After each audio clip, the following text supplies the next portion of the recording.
Good afternoon, everyone. First, of course, an update on Afghanistan. As you've heard, we've evacuated approximately 13,000 people on U.S. military aircraft since August 14th, and we've relocated more than 18,000 since the end of last month. The U.S. military evacuated 5,700 people in the last 24 hours alone. Our diplomats, whether in Kabul, here in Washington, elsewhere around the world, have been working around the clock, and I mean that literally, to coordinate thousands of evacuations, line up partner countries to help with the effort, including transit and resettlement, and lay the groundwork for a diplomatic approach moving forward. We're focused on safely getting as many people out of Afghanistan as quickly as possible. And of course, our top priority is the safety and the security of the American people. To do that, we have set up an unprecedented task force with the sole goal of locating and offering guidance to any U.S. citizen who may be present in Afghanistan and who wishes to depart. Hundreds of consular officers from across our Bureau of Consular Affairs and our posts worldwide are taking part in this effort. This task force uses all available data to contact U.S. citizens who may still be present in Afghanistan to determine how best to assist each one of them. Each U.S. citizen who has contacted us and who may still be present in Afghanistan will receive a personalized communication, and in many cases, that's a phone call, to determine their present location and potential interest in repatriation. U.S. citizens requesting assistance who have not already completed what's called the Rapid Assistance Request Form, which is available on the embassy's website, should do so as soon as possible.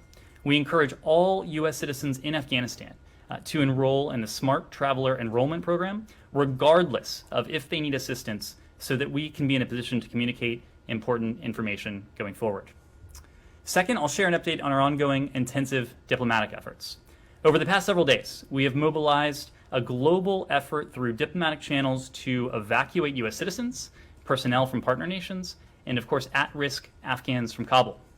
We extend special thanks to our partners around the globe who have been instrumental in this operation in all of its many parts: Bahrain, Denmark, Germany, Italy, Kazakhstan, Kuwait, Qatar, Tajikistan, Turkey, the UAE, the United Kingdom, and Uzbekistan have been or will soon be transiting Americans, or in some circumstances, others through their territories to safety.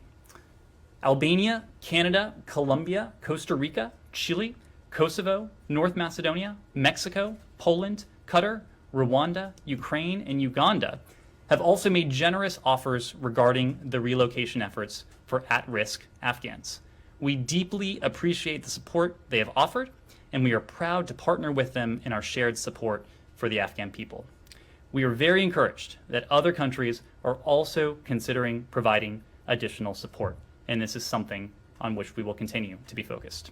Finally, this morning, Secretary Blinken participated in a virtual meeting of NATO foreign ministers to discuss the ongoing security and humanitarian situation in Afghanistan, as well as our joint efforts with NATO allies and other partners to safely evacuate our citizens and our Afghan allies who may be at risk.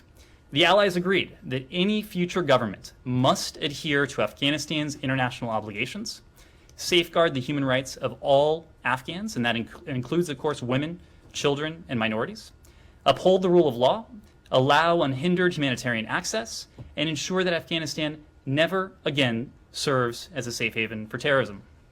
Secretary Blinken also conveyed his deep appreciation for Allied sacrifices and commitment over 2 decades alongside us in Afghanistan, as well as our enduring commitment to the alliance going forward. One additional element before we get to your questions. Today, in concert with the United Kingdom, the United States is imposing additional costs on the Russian Federation on the 1-year anniversary of the poisoning of Russian opposition figure Alexei Navalny, which of course was used with a Novichok nerve agent. Together with our allies, we condemn the August 2020 attempt on Alexei Navalny and subsequent actions intended to stop his efforts to hold the Russian government accountable, including his imprisonment in January of this year. It's clear that Russian officials targeted Mr. Navalny for his activism and efforts to reveal what are uncomfortable truths about Russian officials' corruption and his efforts to give voice to Russian citizens' legitimate grievances with their governments with their government and its policies. Our actions today, which were exercised by the U.S. Departments of State, Treasury, Justice, and Commerce, send a clear signal that there will be no impunity for the use of chemical weapons, including for the individuals and the organizations involved in this case. Any use of chemical weapons is unacceptable and contravenes international norms. The United States calls upon Russia to comply with its obligations under the Chemical Weapons Convention. We reiterate our call for the Russian government to immediately and unconditionally release Mr. Navalny. The department also submitted a report to Congress today pursuant to the Protecting Europe's Energy Security Act of 2019, or PISA, as we call it, to continue to address Nord Stream 2. As a result, 2 Russian entities will be sanctioned and 2 Russian vessels will be listed as blocked property. As we have said, the administration continues to oppose Nord Stream 2 as a bad deal for Ukraine and a bad deal for Europe and a harmful Russian geopolitical project.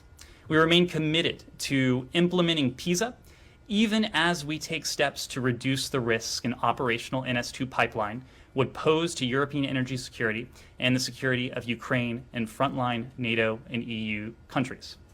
With today's action, the administration has now sanctioned 7 persons and identified 16 of their vessels as blocked property pursuant to PISA in connection with this Nord Stream 2 project. The administration continues to work with Germany, with Ukraine, and other allies and partners to implement the July 21st joint statement that we agreed to with Germany on support for Ukraine, energy security, and our climate goals. Today's actions send a clear signal to Russia that the United States is united in our commitment to impose costs on Russia for its aggression and malign activities, and to support a more secure and sustainable energy future for Ukraine and our partners in Europe. With that, I don't know where to begin.